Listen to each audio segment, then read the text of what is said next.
So welcome back to, well, you can kind of see it all here on the screen. We've got Gary back again, me, obviously, on the screen. We're just going to be talking about horror movies of this year. The good, bad, the ugly, what we like, what we dislike, why.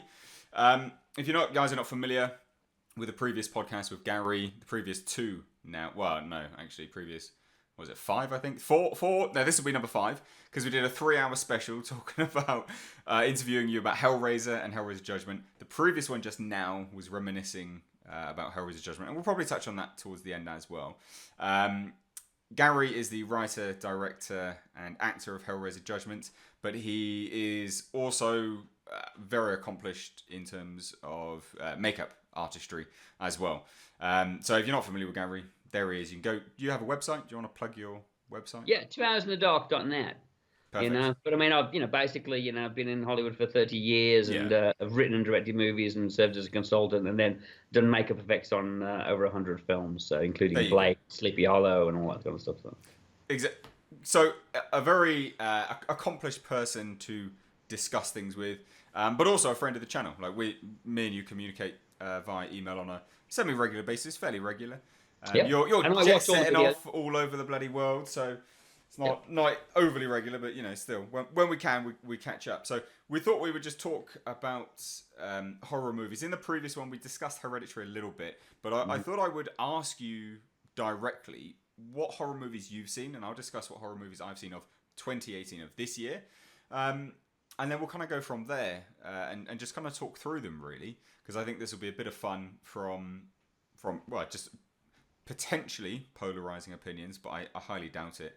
But also just from your technical aspect, because of what you've done for a living, I think it should pose for some interesting discussion. So what horror movies have you seen of 2018? I think I've seen everything that everything that came to a cinema anyway. I think I've seen. The only thing I haven't seen so far this year is Suspiria. I haven't managed to catch that one either yet, sadly. And I don't know if that'll land here where I am right now, but I mean, for me, the standout was Hereditary. You know, as a horror film and as a film full stop. Yeah. Again, the other night, my wife was like, "Which film did you like this year?" And I said, "Hereditary." That's the film that I will purchase a copy of. Yeah, it's fantastic. I completely agree. But if I'm going to ask you to list them, I'm going to be a stickler. So you've seen Hereditary. Have you seen it? Kind of comes under a horror, but not. Have you seen Mandy with Nicolas Cage? I haven't yet. You haven't? Okay, you have to. Seeing the trailer was enough to make me go, I want to see this, because Shades of Hellraiser. And it really is. The performance is phenomenal. So. Yeah. Okay. So, right. Well, we can't really talk about that too much because I don't want to spoil it for you, but we'll talk about it a little bit. Have you seen any of the Netflix stuff? Have you seen Apostle? I haven't seen Apostle yet. I'm trying to think again what year this is for. What stuff came out. Did Ritual come out this year? Was Ritual this year? I think it counts as this year, but I know it had a very limited release in the theatres for last year, as far as I'm aware. But I've counted it as this year on a top horror movie list. I did, so I would still count it as this year because I saw Ritual. Yeah, so Ritual was great. Okay, so right. I'm just trying to get to grips with what we've seen. So Hereditary, Ritual. I will still touch on Apostle a little bit, not overly a lot, because I don't want to spoil it for you. Funnily enough, you mentioned it, but again, I was talking to somebody about The Haunting of Hill House. Yeah. Okay. Yeah. And I mentioned that. I was like, you have to check out The Haunting of Hill House. You've seen Haunting of Hill House then? I have, yes. Perfect. We'll talk about that, because I'll be really keen to hear your thoughts on this, because I've got some thoughts on it. And I mean, did you see my review on it? Because I didn't. Okay, you didn't. Right. Good. That's good, because I don't want to repeat myself too, because that would bore the shit out of both of us. Okay, cool. So yeah, all right. So a good amount of stuff. So Hereditary is your Halloween, obviously. Halloween. All right. I tell you what we'll do then. Let's talk about Halloween, because you made some bold proclamations in the other podcasts about Halloween. You did. You said no one's gonna go and watch it because of Jamie Lee Curtis. No one cares. Oh, that's right. I did. Yeah, that's right. Boy, did I have to eat my words right. Wow. Well, look. Did you like Halloween first and foremost? I was underwhelmed. Okay, right. I don't want to go too much into spoilers, because I know there'll be some people that still haven't watched it and they'll bitch and moan about it. But for me, I didn't like it. I didn't like it at all. Good, excellent. It was boring. I mean, look, here's the thing. I read the script. I mean, I was asked to work on it. So it was a bitter pill for me to swallow anyway, and maybe that influenced my reaction a little bit. Which script did you read then? Because I Exactly. I know of the reshoots. Right, me too. So was the script you read prior to the finished product? Yes, oh yeah. Okay, all right, okay, cool. I was did you prefer that one over the finished product? Because to me, I mean, look, or elements of it. I mean, first, so I'll give you a very brief synopsis, and I'll try and keep it short. I was sent the script from Malik, a card, and like, hey, we're getting the team back together. Get ready. We're doing another Halloween. Yeah. I mean, and I've gone down a couple of paths with the Halloweens that didn't happen. Halloween 3, 3D, and also another Halloween that never happened. Yeah. Written by, I think, Mark Stunston and Patrick Melton. But I was sent the script, and I read it, and I was like, and I'd heard all the kind of like, it's going to be amazing, it's Danny McBride, and it's going to be fantastic. And I'd read it, and I was just bored. I was like, this is kind of boring. It's not that exciting. And it certainly didn't have the finale that's in the movie. So I read it, and I did my breakdown and said, here's the effects, guys. Not that there are much in there. There wasn't a lot of gore or anything. And then I was like, okay, we're going to go. And then I got a call saying, oh, Blumhouse want to use their makeup effects artist, Jason Collins. And I was like, oh, okay. And I wasn't really that bothered because I was like, well, I don't really like the film anyway. Yeah. And then I was a bit like, who's going to care anyway? It's like another Halloween, and Jamie Lee Curtis and are millennials going to really care about this old lady? Yeah, that was what you said. That was I mean, amazingly, I was surprised with the response. So you were surprised. I was surprised. Trust me, there's no one's more surprised than Malik Card, Jason Blum, and everyone else. Yeah. And I heard from the producers, they were like, we were estimating 30 million. And then it was like, I mean, I heard that champagne corks were popping and people were high-fiving like crazy over at Universal when it did 66 million. They couldn't believe it. They were blown away. They were like, what? It's well over 200 odd million now, isn't it? I believe. It did more than Venom, domestically. A film that cost a very small amount of money. Yeah. A lot more money than they're telling you, though. Don't believe always is. Folks. Always is. So I'll tell you, lot more. I'll tell you my problems with it, and we'll see if they match up with yours. So, I personally think that we should have moved on in kind of theatre and horror. I didn't give a flying fuck about the teen love story, and it goes nowhere because of the reshoots. Because in the original script, there was a reason why the boyfriend disappeared. He got arrested, right? That's the script that you've read. Perfect. Okay. Because this production went through a whole bunch of crap where they had reshoots, and then everyone came out and denied that they had reshoots. Even John Carpenter came out online and said, no, there's no reshoots. And it's like, mate, people know more. Hop off the internet, buddy. People know a lot more now, and there's a lot more out there. You can't just denounce the fact that reshoots have happened. Yep. So there were certain elements in the script which you've read prior to the reshoots which would have made the film better, but there's also elements in it which would have made it worse. Oh, look. And I'm going to say it. I'm going to say, look, spoiler alert, spoiler alert, spoiler alert. If you haven't seen Halloween, fast forward to the marker that Mr. H is going to put in there. I'm not leaving any marker. Because we have to talk about the elephant in the room. And, folks, there is a giant elephant in the room in Halloween. There is. There is a thing that happens at the end of the second act that everybody goes, what? What? Really? Seriously? Like, what just happened? I mean, everybody does it. Everybody. Right. And I was, and when it happened, I was literally in the cinema going, really? Especially when he puts the mask on, I was like, what? Yeah. But I thought there was a moment there that could have been really, really interesting. Could have been interesting. Yeah, I mean, if it had been me, had I done it, I would have had him knocked over and killed, and then I would have had the jock to jump out and start to resuscitate him. Yeah. He starts doing CPR, and she's like, what are you doing? What are you doing? And he's like, we have to see him in his natural habitat. This is the whole thing. We have to see him doing this because I love the whole kind of like. I mean, I thought we'd got away with the two investigative journalists way too early. That was a very interesting scene, and it was beautifully shot with that kind of. There was more stuff. Checkerboard kind of prison sequence. It was great. Yeah, there was more stuff in the script though, wasn't there? Yeah. And then it just evolved into a very kind of like run of the mill I mean, I think what held the film together, and clearly it was brilliantly marketed.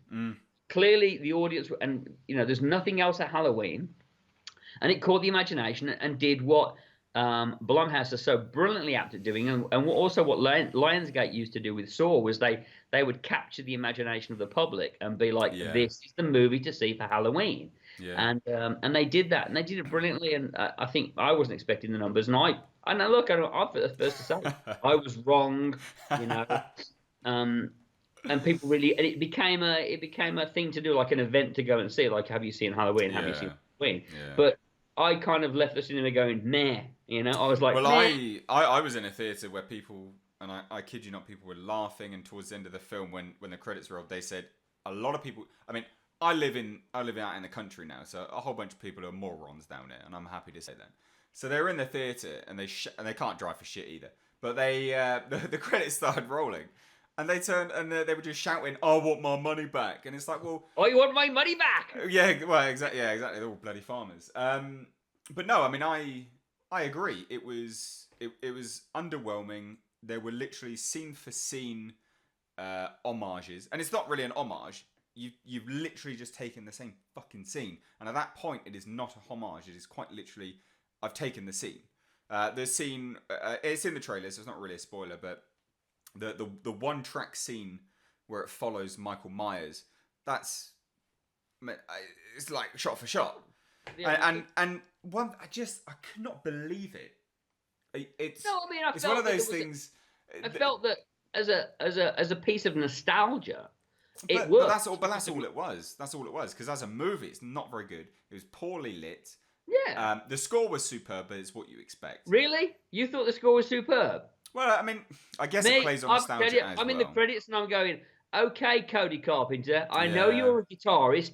Put your guitar down.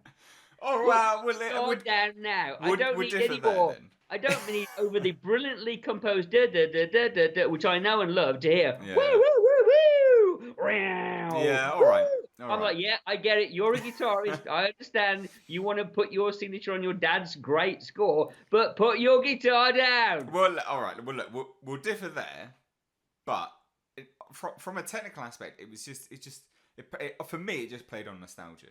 And as well, like in terms of first, second, and third act, and how you go from A to B to C. It doesn't flow. There's no flow to the movie because of the reshoots. That's because of certain elements that have been taken out. What held it together, I think, what made it, horror, like a film like Judgment gets a lot of stick because the casting, no one knows my cast. There's no one in there. Paul T. Taylor and Damien Carney and da da da da da.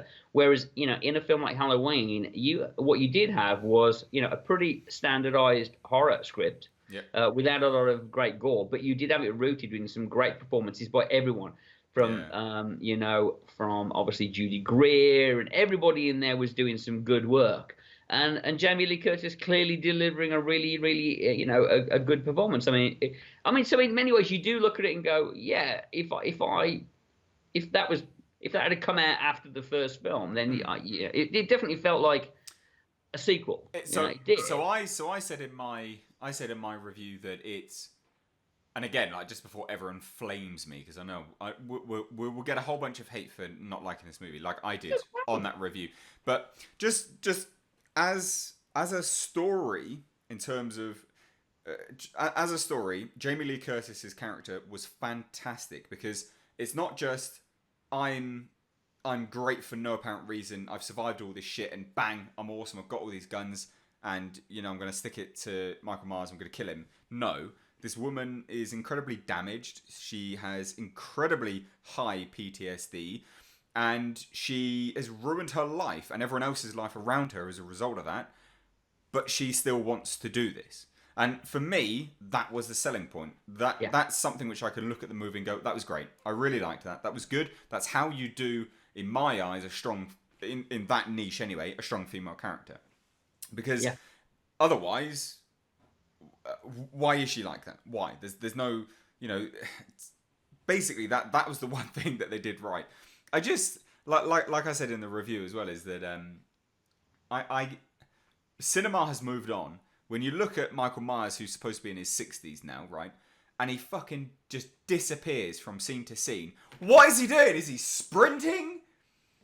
What is he doing? Now you're getting into my world. I've always been like, what is he doing? Where do they go when they're not doing this? Are they eating? Are they pooping? Is he having a little...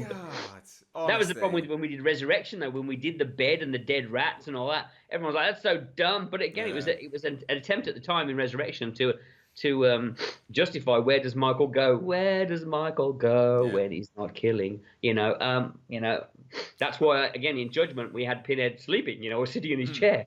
Yeah. Excuse me. So that's Halloween. What I'll tell you what. Let's talk about the ritual. Because this is one which I find has actually divided quite a lot of people, and something which I found. Yeah, again, I know. I'll say it once, I'll say it twice, I'll say it a third time. The amount of horror films, if you get a horror audience, and I've stood at conventions and addressed them when I've been the speaker at the Fangoria conventions and the Horror Hound conventions. If you ask the audience and say, "What did you think of so and so?" you will never get a unanimous cheer. Never. Yeah. It's amazing. There was always someone in the room who you get Exorcist, and there's always someone who goes, "Fucking boring," and you're like, "Wow, okay," and they're like, "Well, what do you like?" "Dude, I like, Hostel, man," and then you'll have the old audience attack that person. Horror polarizes.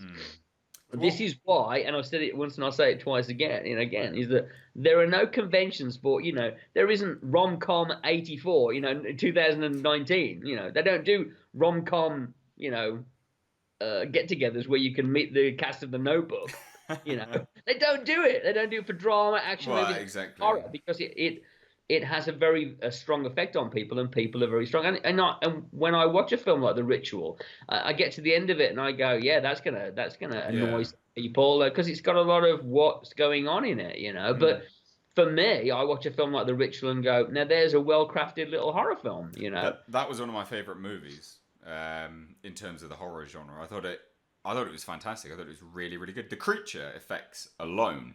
The creature effects, in parts, look a bit dodgy, but the creature design, my God, that's a great creature design. It's a very different creature design, that's for sure. I mean, awesome. Creature design's always tricky. I'm working on something right now for a director, and it's always weird because you hang it out there too far, and it can be like, they're like, what is that? Sometimes they want a familiarity to it. What I really love is the fact that clearly they embrace the what's going on here, and it's very abstract almost. Yeah. But I mean, I just thought what rooted that again was Rafe's performance. Just again, kind of the paranoia of him. I mean, the scene that again, if you think back on movies sometimes, and it's like how do you know a song's good? If you can remember the melody of it, a week later, then it's a good song, right? And to me, what was good about The Ritual is some great transitions between scenes. Yep. And using the kind of like, building a set obviously in the woods and then shooting part of the scene and then pulling the set away. Great, brilliant. But that first scene in the kind of Blair Witch house, where they kind of all go to sleep and then wake up naked. That's fantastic. Fantastic scene. That's again. Just walk up the stairs and the guy's like praying to the icon. Like, what the shit? Oh, exactly, my God. right. And that's what I think you're like me. That's the stuff that you gravitate towards to in a film. Just like in Hereditary, where I remember being on the film set the next day I was working on and going, and someone going, oh, dude, I just saw Hereditary, fucking creepy, man. Don't make that noise. And the same with The Ritual, in that you were, that horrible, and such a shame sometimes that these films only come out on Netflix. Kudos to Netflix for making these movies, but the only place you get to see it is in your home. But you're sitting there watching it going, this is genuinely creepy and weird. Like, we've stepped off into another world now, and I have no idea what's going on. And you feel it through his eyes of, is it this paranoia? Is it he's having a breakdown of what he's done, But I mean, to me, Ritual tapped into all of that kind of stuff, and beautifully shot, and an interesting location. Again, gave testimony to the fact that woods are genuinely creepy and can be really, really creepy. Oh yes, and we've all been there. Like you only have to go to a woods at night and you go, like, did I do something moving? A little bit unnerving. is something moving out there? Did I really Yeah. see it? And I love those long kind of like slow zooms where you're just looking at the woods and then you're watching and watching and something would move and you go, oh, there's something there all the time. It's Yeah. yeah, great. Again, a little bit of money. See, sometimes it means that you can hire some good actors who are going to give great performances, and clearly they're signing on to do it for a reason. Yeah. And then can really kind of knock it out of the park. And yeah, I liked Ritual. I did. I mean, unlike something like, say, The Nun, which I was Ugh. like, really, like, But just that's yeah. So that's what I would say is just a cheap horror movie. But actually yeah. had a But good what a actor in great it. trailer! What a No. great Are you trailer! joking? Are you being serious? I enjoyed the trailer. I was Really? like, Oh no! well, Really? look, I enjoy I am I really enjoy a shocked. trailer that's going to make people jump, and there's a Okay. different way. All So right. to sit in a theater of people and watch them all go, oh, I was like, oh, that was interesting, and I like the faceless, Yeah. the All right. black hooded nun, and I was like, oh, this could be interesting, and I had higher hopes, or not high hopes, but better expectations than we. Reasonable hopes. Sorry. You had reasonable hopes. Yeah, I did. Yeah. Look, again, I'm not a particular fan of the Nun series, but I thought that scene in the I think it's Conjuring 2 where the painting sequence, the painting comes to life, with Yes. the Yes. Yes. nun Yes. Yes. with Yes. Yes. Balak behind it. I thought Yeah. that was a very well constructed and creepy sequence. I thought that's a good little horror scene. That stands the test of time. That's a good, enjoyably creepy, weird scene. I Yeah. just think the nun had any of that. None of it. I was like, I just think The Nun is pretty much what is wrong with with kind of modern horror in my eyes anyway. look how much money it made. Well, yeah, Like a lot of money. And if I yeah, again, what's annoying for me is I look at a film like that with a decent budget, a very decent budget, mm, and go, geez, wow, like if I had a third of that, I could do some really, really fun stuff. So frustrating to see a film like that again, especially in a year when you had something like Hereditary. yeah. But again, this is horror. You're going to get a smorgasbord of stuff. So have Um, you another movie you might have seen, which seems to be fairly divisive, is A Quiet Place. yes, Did you see A Quiet Place? What of did you course. think? What did you think of that? I'll be honest. Again, I was maybe too much hype, maybe that was around it. Really? Mhm. Ah, what a shame. I thought it was fantastic. I thought it was I really, really enjoyed it. good. Don't get me wrong. I enjoyed A Quiet Place, and I thought it was Yeah. interesting. I mean, definitely brilliantly marketed into, Mm. see it in a cinema and have everybody be quiet and Yep. kind of sit there. Um, It just again, didn't hit the mark for you. look, no, I mean, I feel like I'm being too harsh on Are it you, because are you going to backtrack, Gary? Is this what we're going to do now? You're going to backtrack a little bit. would I buy it? No, I wouldn't buy it. Okay. Yeah. Again, my year was set off with Hereditary, Mm.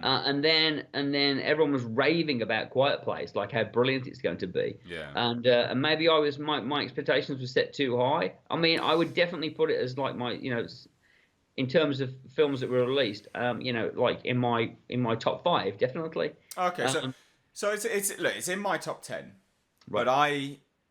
I don't. I find it difficult to justify it as a horror movie because Yes. I don't think it's of it as not a horror scary. film. It's not I think scary. of it as some for kind of starters. weird post-apocalyptic kind of movie. It's sci-fi, yeah. It's like a post-apocalyptic kind of sci-fi Yeah. flick. But if you Google horror movies of 2018, it comes up. So the wider populace would regard it as a horror movie. So you kind of, unfortunately, you have to look at it like that because more audiences are. Annihilation is classified as a horror movie, for God's sake. Yeah. Don't get me started on Annihilation because I thought that was a bag of crap.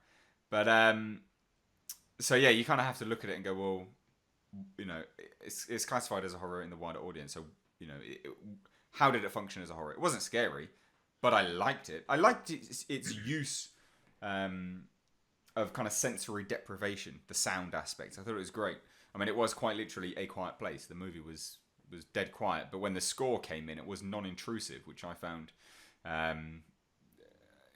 in a movie where it's predominantly quiet, to have a score that blends in with quiet is really, really quite a feat. But But it swings and roundabouts. I can agree with you that it was hyped up for sure. Yeah. But here's my good and my bad very quickly. Okay. Brilliant performances. Brilliant performances. Yeah. I mean, again, here we go again, where you talk about, a little bit of money means you can have some great acting. And when you've got an actor who's directing as well and brings his wife along for the ride, then, again, you're clearly very, very invested. Yeah. What I had in terms of problems with the horror film is it was so very well layered into this world of, like, we don't speak, we use sign language, we're using the chess pieces that have got felt on them, all this kind of stuff. Everything's kind of made that we've figured it out. Yep. So then why have we got... Then there were clearly things that were like, why would a kid have a toy with... Why would they put batteries in it? You know what I mean? It's like, why have you done something so stupid that you go, well, that's idiotic, you know what I mean? Or but I think things that went against the grain a little bit with what they were doing. So I would say that comes under something which is a positive. For me, that was a positive. So it's interesting that you say that, because I like the fact that they show that no one is safe from the outset, because that little boy gets eaten. He gets destroyed, ripped apart. Yeah. And for me, it displayed, basically, you have to follow these rules or you are dead. If you are dumb, you're dead. And the kid was dumb. Obviously, I mean, it's a kid. Obviously, he's dumb. But the kid was dumb and he died. And for me, I liked that from the outset, because I know, I was such a mean person, Mr. H. That's good. But I liked that, because for me, it just, too many times you watch a movie and you go, well, they're all gonna survive. Whatever. Who cares? Oh, there's little kids. They're gonna survive. I don't care about it. There's no tension there. And I watched it and I go, because I was thinking about the trailer, and I go, oh, he's gonna survive. He's gonna get to him. At the last minute, he's gonna get to him. Oh no, he's not. That's it's child chowder. He's gone. He's dead. He's eaten. And I liked that. I thought it was good. So it's interesting. Yeah, I think there was a moment when I felt like I think what was it? Again, my brain's going back to what stood out for me and what I recall. And what I remember vividly feeling in the cinema at some point is I felt like I was in an elongated version of the scene in War of the Worlds where they're in the cellar.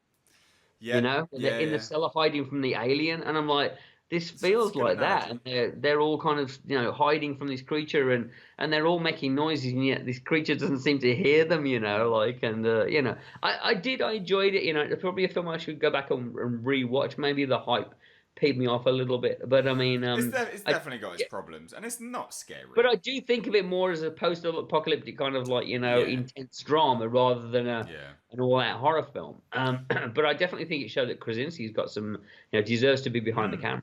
Yeah, it was really good. It was genuinely really, really good. It was surprising. Have you seen Slender Man? Did you see Slender Man? No, I stayed away from that. I'll tell you. Thankfully. Oh, Jesus Christ, that film is so bad. That's what I heard. Oh God, I did a review on it. And when I go to watch movies which I think suck, I do a thing called a Mr. Hate reviews, and I just ripped it apart. So if anyone hasn't seen it, I'll do it like a selfless plug here. Go and watch it, because I talk through it. It's all spoilers, because I don't care about spoiling a movie which is garbage. And it was just so boring. It didn't make any sense. It wasn't scary. It was just such a slog. I'll tell you a movie which I did see really recently, and if you haven't seen it, you have to watch it. And I mean, you have to watch it. And that is Overlord. Oh no, I'm chomping at the bit to see Overlord. Have to see it. It was so good.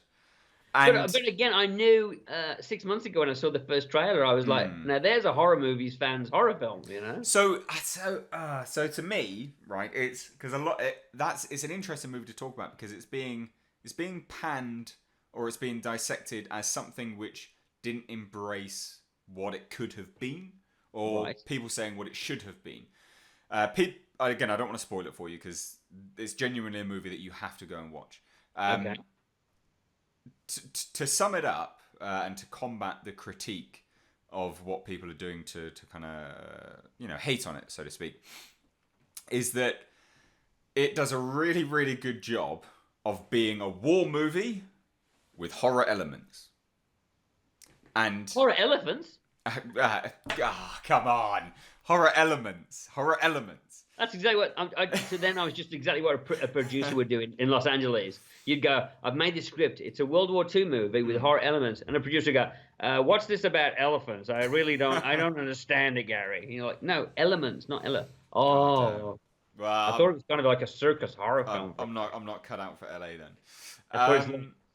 No, but that's what I saw it was like. I mean, I've saw that there's been some backlash that people are pissed off that it's not a wall-to-wall, zombie fest. Yeah. But it's so good at what it does, and people don't give the director Julius Avery, I think his name is, enough credit, because he seamlessly blends a war movie with horror. That's very hard to do. I mean, for me, what was interesting about the trailer and why it's got my money straight away is that there are certain things that I just think go together. Like, you're like, yay, that and that. Like, we don't see enough of it, And, I've been pitching a World War I horror film now for 10 years. And almost was supposed to be shooting it right now, and the deal fell through at the last minute. So to me, there's not enough war movies that blend with horror. In the same as it's like zombies in the snow. Great, fantastic. And after we saw that crazy Frankenstein's Army movie, I was like, clearly someone should do a big budget version of this, you know what I mean? And when I saw this first trailer for Overlord, I'm like, here it is, it's Frankenstein's Army, look, Yeah, honestly, because I don't want to talk too much about it because I don't want to spoil it for you, but you have to go and watch it. You absolutely have to. It's very, very, very, very good.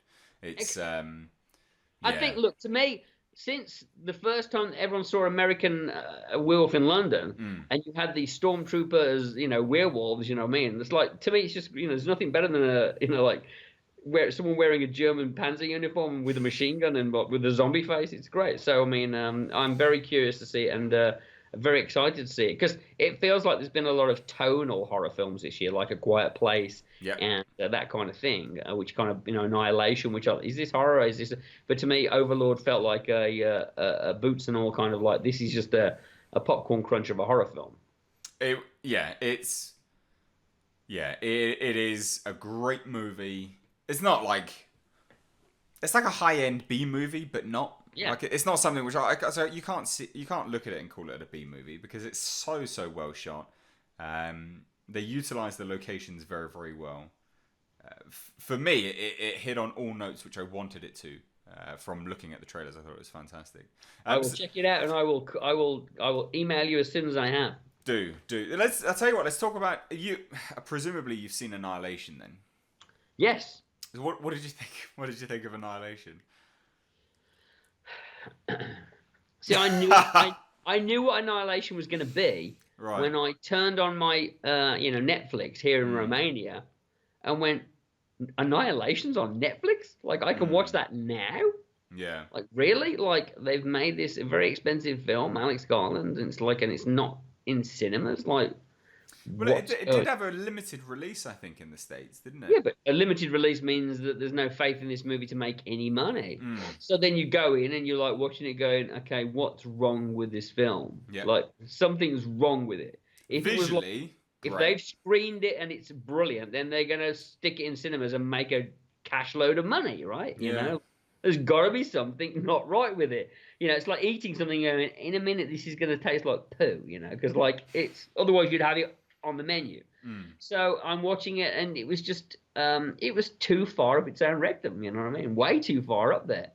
So I mean, I thought there was some interesting, almost Event Horizon-esque elements, creepy, weird guys in the military who've gone mad. But then I just wasn't interested in watching, the female Ghostbusters go into a bubble, I was like, is it Kristen Wiig and Melissa McCarthy, and in that shit of a movie that was the Ghostbusters, re-shitting. But I mean, it was just too, man. It's like, really, like, I'm bored. I am bored. But as people would say in the young ones, bored. And it's like, it didn't deliver on the promise.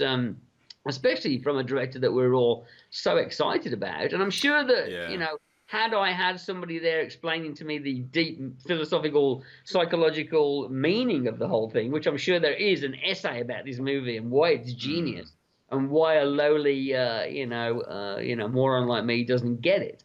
And maybe it requires another viewing. But even the creature effects, I just felt it looked very pretty. Yep. But I mean, I like my horror, to deliver some horrific stuff, So, Yeah, I mean, yeah. I share your sentiments. Like it was a Garland movie through and through in terms of its visuals, but it just suffered very, very much in terms of its story. How I thought the pacing was pretty off, and like I said, there's so many people that love it, and they just go, well, if you don't like it, then you don't understand it. You don't understand the allegory to cancer, the fact that they did it because they don't want to live, and all this kind of crap. And it's like, no, I got all that. I get it. Like I get it. I still don't think it's good, right? You can hop off. You can hop off your fucking pedestal about it. Like I get it. They signposted the allegory to cancer at the start of the fucking movie. So if you didn't get it, then you're dumb. No, so there's a great line about comedy about that. It's like someone tells a joke and the guy goes, and you go, oh yeah, and he goes, oh you're not laughing. You don't think it's funny just because you don't get it. He goes, no, it's just not funny. I get it because I get it. I just don't think it's funny. Yeah. At all. So same thing. Annihilation is like, no, I understand what we're doing. I understand all of the subtext and everything else. It's all very clever and aren't we all brilliant?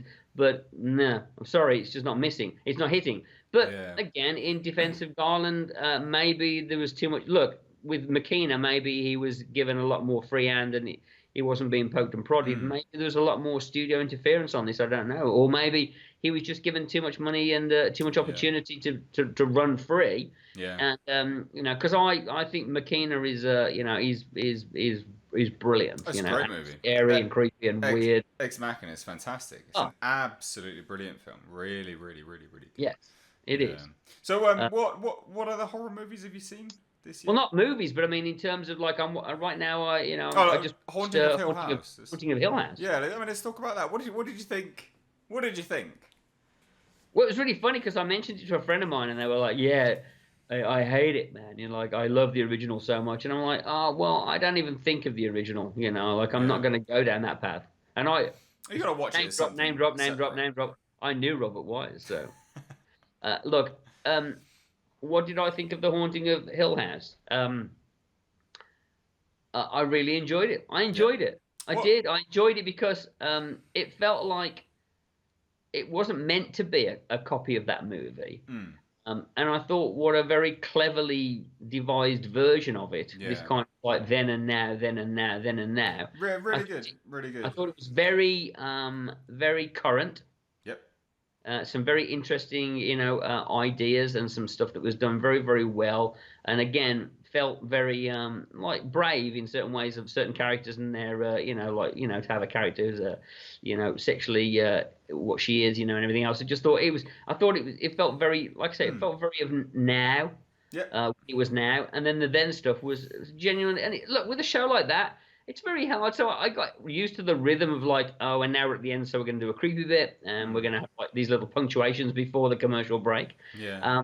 But I didn't mind that, and it wasn't something I sat down and just binged watched. I kind of like would check in on these people, and I enjoyed it. I just thought I was like, oh, this is a cleverly put together and well executed show, and had some genuinely creepy moments. Yeah. So I mean, I share your sentiments. I think for me, the then and now part to it was great, although some of the scene transitions of those between past and present were not very good.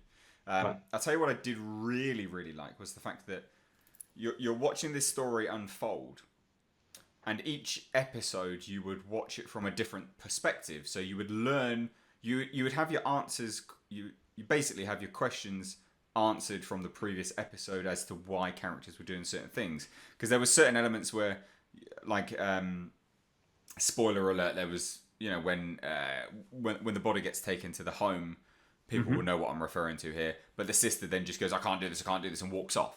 But then in the next episode you see that day from her perspective, and then you learn why she did that thing. And I thought that was great. I think in terms of how you're building this story as a whole, that must have been quite difficult to craft in terms of how you're going to do this. And that was so good. and I feel it started so strong, but ended on such a weak point. Yeah. To me, I feel like it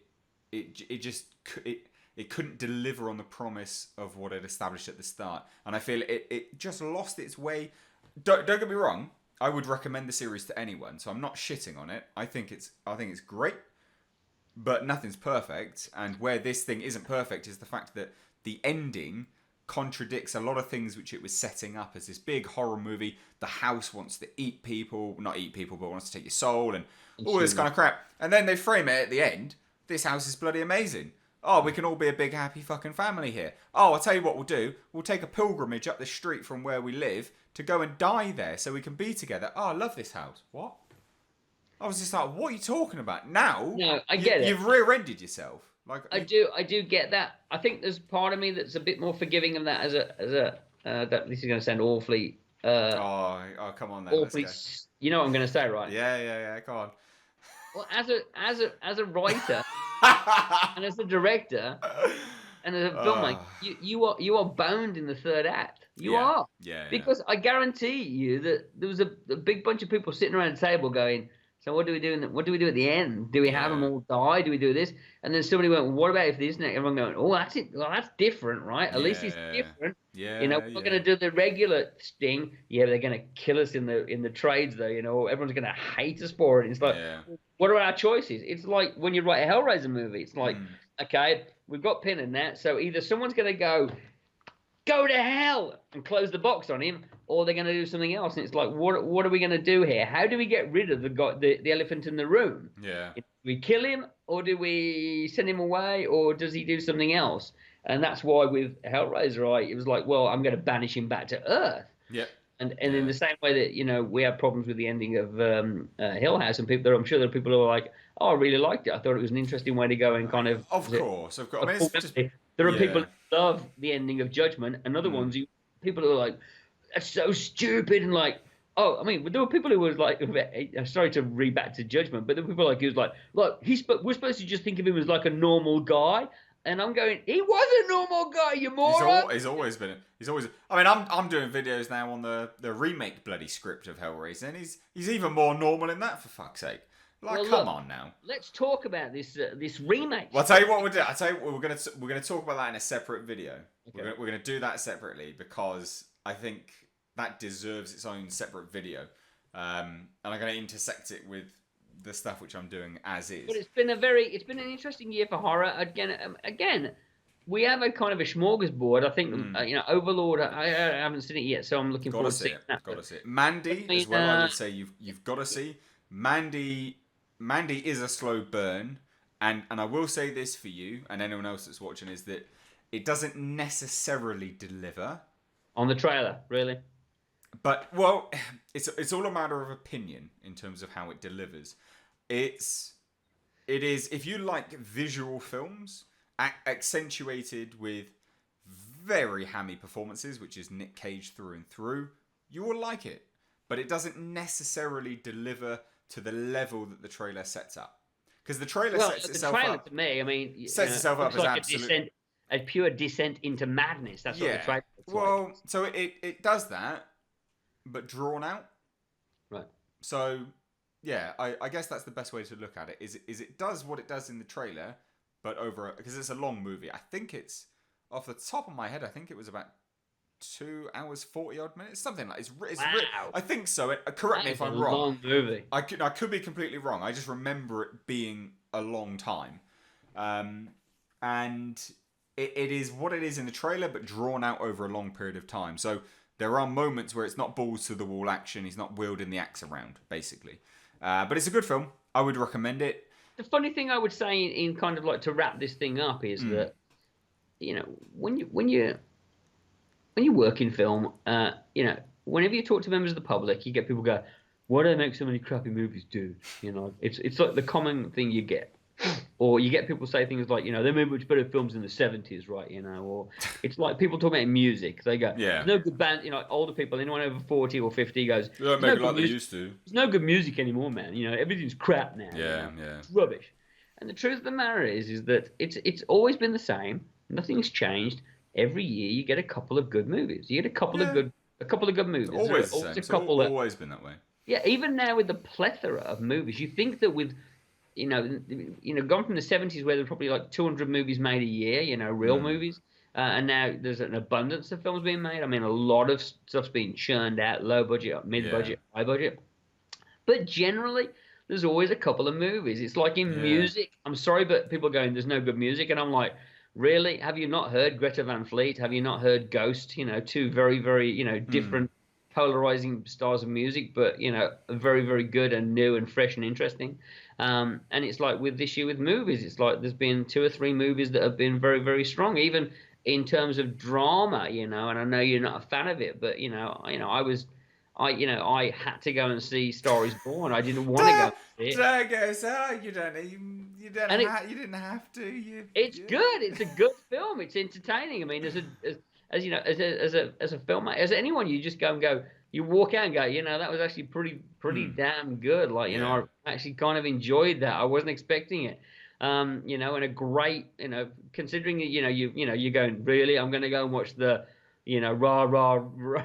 I'm going to watch the rah rah girl act, and I'm like, this girl she can really act, Yeah, she surprised me in American Horror Story, so There you go, right? I'm not surprised to hear that And she I wouldn't can be act. surprised if she gets nominated or indeed gets an Oscar. Again, I Yeah, think if Toni Collette doesn't get an Oscar next year, then that's I don't really that. watch the Oscars anyway because they're a bunch of it's a Yeah, baloney and it's political. But well, yeah, again, it will prove it to me if she doesn't get it for Hereditary. But it's always been the same, and we've had a couple of good films and a lot of tosh. You know what I mean? yeah, So yeah, yeah, yeah. that's what movies are. And a couple of years ago, I was like, oh, it was Get Out and the Autopsy of Jane Doe. And it's like Yeah. those are the horror films this year. So again, to me, this year was Hereditary, and then we had a couple of interesting movies as well. Ritual being one of them, and The Quiet Place. Was there's some interesting stuff in there. And I do want to see Mandy. I saw the trailer. I was like, Yeah. I could imagine Nick getting that script and being like, I gotta do this movie. It's crazy, And I heard It that, was almost written for him, I think. and because I don't. Well, Genuinely. here's the thing I do know. He wasn't supposed to play the Red character. Oh, He really? wasn't supposed to play Red. No. No, he was supposed to play another character and was like, no, I have to play Red. Mm. Okay. So yeah, he wasn't supposed to play that character. That's right. That's what the character's called, right? Red. Off the top of my head, absolutely no idea. There's barely any dialogue in it. So Well, that's that's another right. thing to think No, about. just very interesting. It looks like an interesting movie. It is. It is an artistic movie through and through, but it's fantastic. So I'll tell you what we'll do. We'll wrap up this, and then there'll be a time jump, not for us, but for everyone else, because then we'll talk about Hellraiser, the future of it, and also the script. So guys, drop all of your comments about movies in general for horror this year down below in the comment section. Thank you so much for watching, and catch us in the next podcast.